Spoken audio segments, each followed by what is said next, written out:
Olá, tudo bem? Espero que todos estejam bem. Vamos para mais um dia de palavra com Deus aqui para o nosso coração. Vamos lá? Abre a tua Bíblia em Eclesiastes, capítulo 11. A gente vai estar lendo aqui o versículo 9. Tá? Jovem, aproveite a sua mocidade e seja feliz enquanto é moço. Faça tudo o que quiser e siga os desejos do seu coração. Mas lembre-se de uma coisa: Deus o julgará por tudo que você fizer. Aqui é um conselho para jovens, porém, precisamos pegar isso e botar isso na nossa vida, independente da idade que você tenha. Ok? Então, o que Deus quer que a gente aprenda disso aqui? Aqui, o conselho de Salomão é que a gente seja guiados pelos desejos do nosso coração. Porém, ele também fala no final que quando somos guiados pelos desejos do nosso coração, existem as consequências daqueles desejos. Então, o que Deus quer que a gente aprenda disso aqui? Deus quer que a gente entenda justamente ao contrário. A gente precisa ter por consciência algo. Quando a Bíblia nos afirma quando a Bíblia fala sobre coração, ok? Não é as nossas emoções, mas são os nossos pensamentos. Porque coração na Bíblia se reflete a nossa mente. Porque tudo começa primeiro na nossa mente. Primeiro a gente pensa para ter uma ação.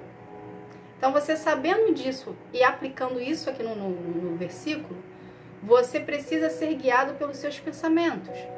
Porém, se você é uma pessoa que tem relacionamento com Deus, você vai, antes de você tomar qualquer tipo de decisão, você já aprendeu que você precisa pedir o direcionamento de Deus primeiro. Correto?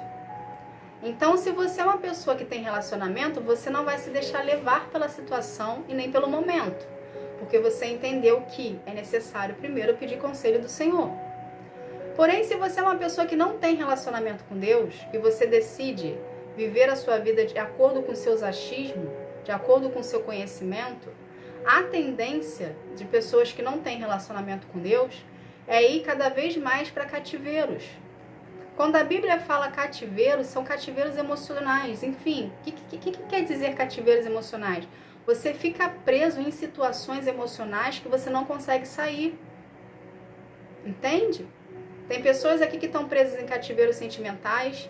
Tem pessoas aqui que estão presas em cativeiros que tem a ver com a sua vida financeira, que tem a ver com a sua vida social, que tem a ver com a sua família. Essas emoções, esses traumas são cativeiros. Entende? Então, são cativeiros que a gente se colocou por não termos conhecimento da palavra. Porque se nós tivermos conhecimento da palavra, antes da gente tomar a decisão, a gente vai fazer o quê? A gente vai perguntar: Senhor, está de acordo com a sua vontade? Senhor, é isso aqui que o Senhor tem para a minha vida? Senhor, eu tenho que seguir por esse caminho aqui que está sendo me mostrado? Isso que está sendo me apresentado é teu? É você que está fazendo para mim? Entende? Então, quando nós temos relacionamento com Deus, a gente gera uma dependência no Senhor. A gente não faz na força do nosso braço. A gente não faz conforme a gente acha que é. É isso que muitas pessoas não entendem. As pessoas que não têm relacionamento com Deus, elas não entendem essa dependência que quem tem relacionamento tem com Deus.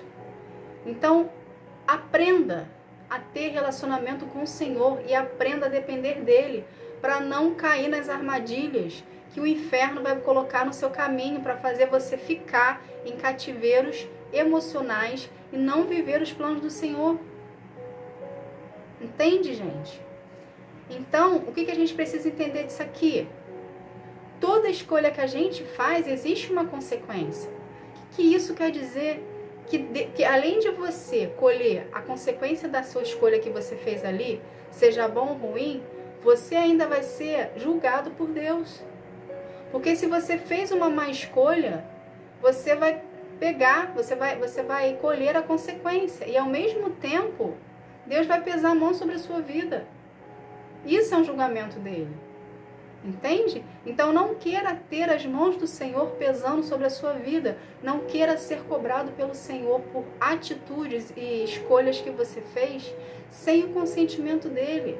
Então, para você evitar situações como essa, comece a ter uma vida de relacionamento e intimidade com Deus. Comece a se permitir ser trabalhado por ele. Entende? Deus quer cuidar de você por um todo.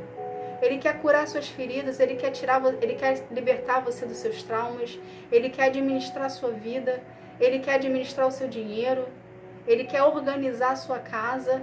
O que a gente precisa ter conhecimento disso tudo, quando a gente fala isso, dá a entender que a gente não vai ter mais controle de nada, Deus vai ter o controle de tudo, e a gente tem que fazer o que Ele quer. É justamente isso. Só que dá a entender quando a gente fala que é algo ruim. Só que você precisa entender que Deus quer o melhor para você. E tudo dele é bom, perfeito e agradável. Se a gente tem isso por conhecimento, o que você começa a entender quando se fala para você que Deus quer ter o controle da sua vida?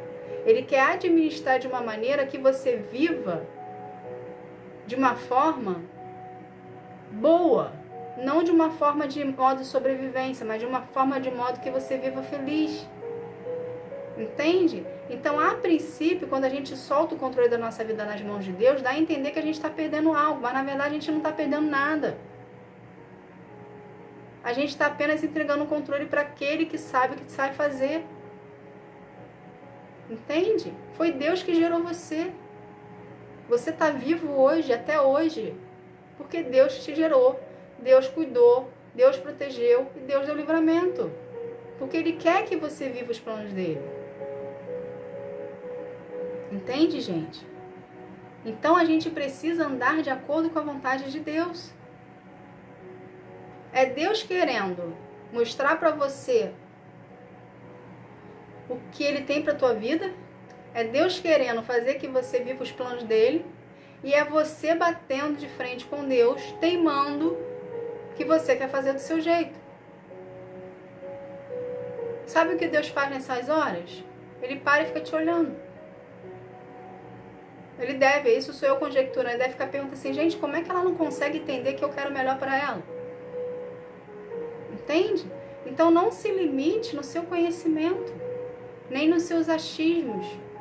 E começa a entrar num quadro de intimidade com Deus. Começa a permitir dele trabalhar na tua vida.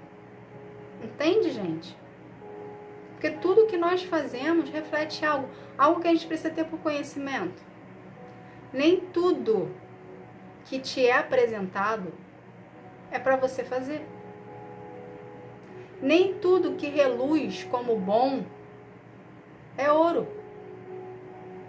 E a gente só consegue ter esse discernimento se é bom ou não para nós, tendo intimidade com Deus. Porque a gente precisa entender algo aqui. O inferno é sutil. Qual é o principal objetivo do inferno? É fazer você não viver os planos do Senhor. Esse é o principal dele. É atrapalhar a sua vida, fazer você desistir, fazer você não acreditar que é possível e fazer você não viver os planos dele.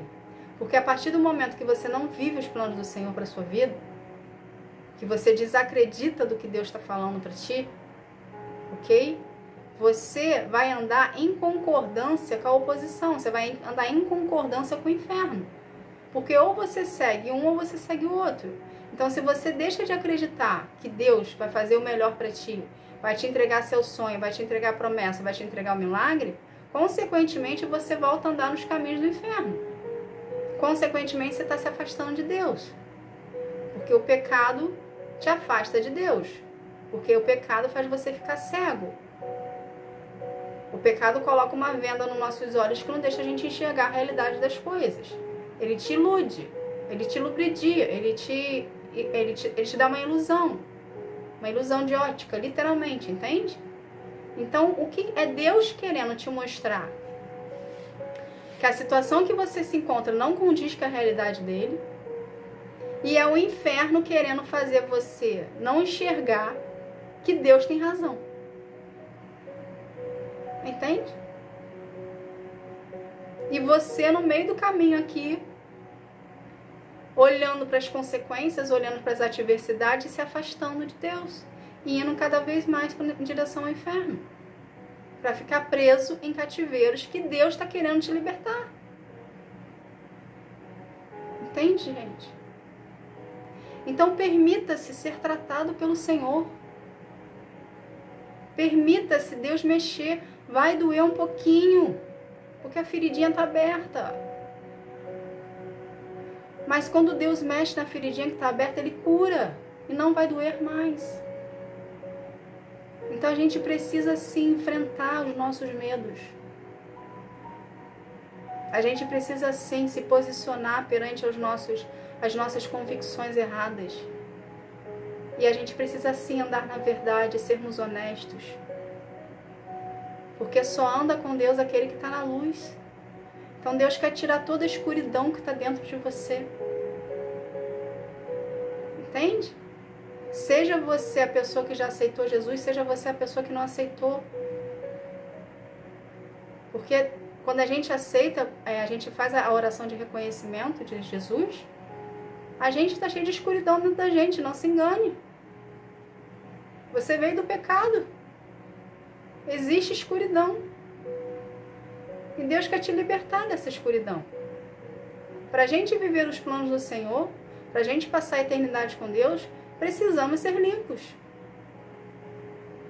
Então é Deus querendo te mostrar que você precisa abrir mão de certas situações e coisas para você aprender a ceder e entrar em obediência para Ele.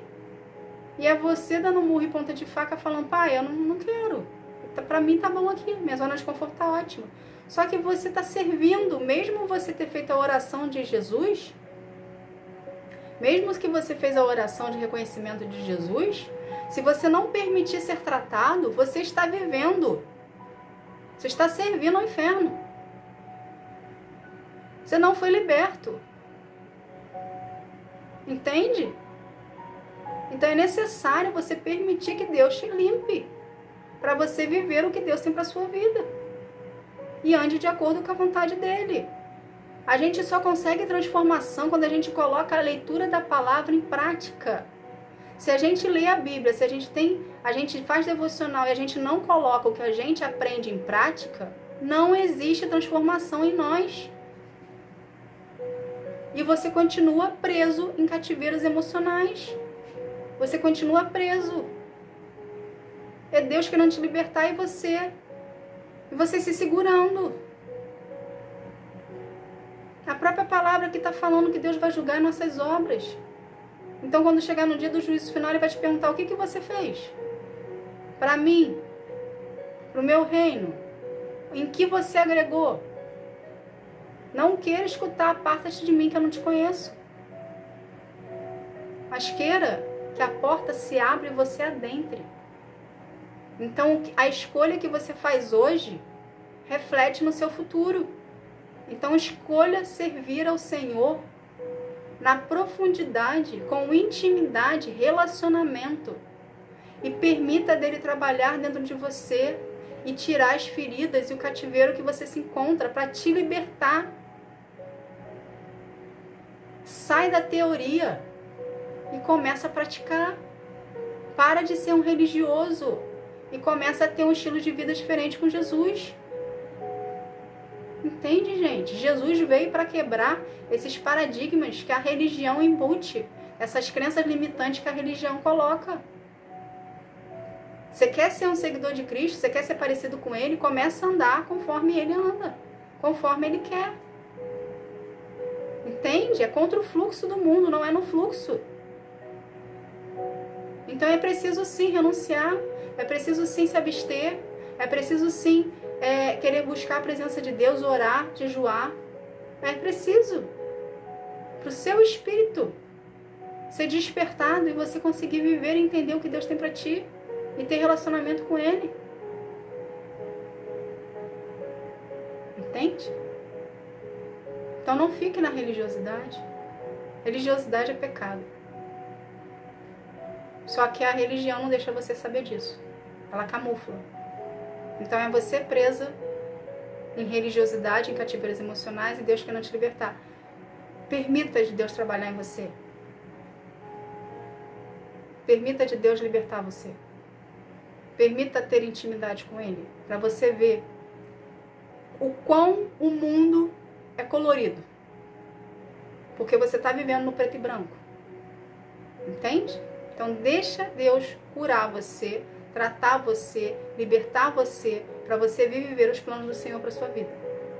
Tá bom? Essa foi a mensagem de hoje. Que Deus abençoe a todos. Fique na paz. Tchau, tchau.